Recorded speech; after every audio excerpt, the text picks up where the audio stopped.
বাংলাদেশ কেমন ভাবে দিনটা শেষ করলো? বাংলাদেশের ক্যাপ্টেন নাজমুল শান্ত আজকে যে ডিসিশন নিয়েছেন টস জেতার পর সেটা ছিল ফিল্ডিং। টেস্টের প্রথম দিনটা শেষ করলো বাংলাদেশ, সেখানে 4টা উইকেট নিতে পেরেছে বাংলাদেশের বোলাররা। হাসান মাহমুদ 2টি উইকেট নিয়েছে, শরীফুল ইসলাম 2টি উইকেট নিয়েছে এবং এই দিনটা বাংলাদেশ আজকে যেভাবে শেষ করেছে এর থেকেও অনেক বেটার ভাবে শেষ করতে পারতো বাংলাদেশ, কিন্তু কেন পারলো না? ব্যর্থতার জায়গা কোথায় একটু আপনাদেরকে জানাই। 3 রানে প্রথম উইকেটের পতন হয় পাকিস্তানের, 14 রানে দ্বিতীয় উইকেটের পতন হয়, 16 রানে তৃতীয় উইকেটের পতন হয়। এরপর আমরা ভাবলাম এই বুঝি 100 রানের ভেতর পাকিস্তান অল আউট হয়ে যাবে, কিন্তু সেটা কি আদৌ হয়েছে? না, হয়নি। বরঞ্চ উল্টো চিত্র আমরা দেখেছি। কি দেখলাম?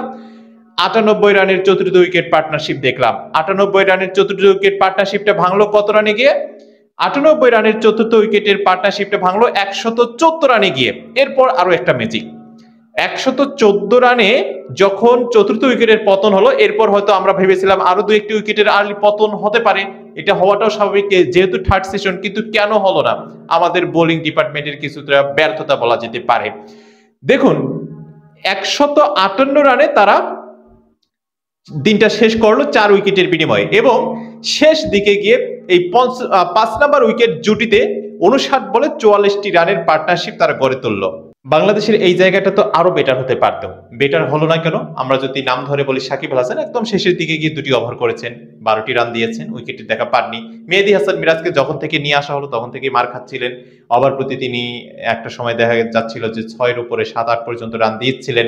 সেই জায়গা থেকে রিকভার করতে করতে তিনি শেষ পর্যন্ত আমরা দেখতেছি যে মেহেদী হাসান মিরাজ 4 ওভারে 24টি রান দিয়েছেন, অর্থাৎ ইকোনমিক রেট 6, উইকেট নেই।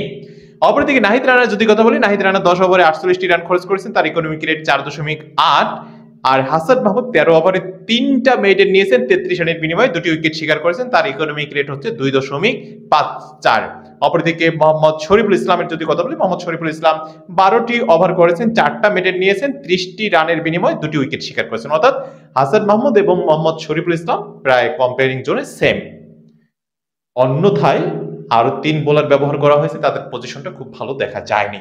এবং আজকের দিনটাতে 12 ওভার করেছেন শরীফুল, 13 ওভার করেছেন হাসান মাহমুদ, নাহিদ করেছেন 10 ওভার। এই যে 3টা পেসার ব্যবহার করা হয়েছে, এই 3 পেসারের মধ্যে 2জন সফল হয়েছেন।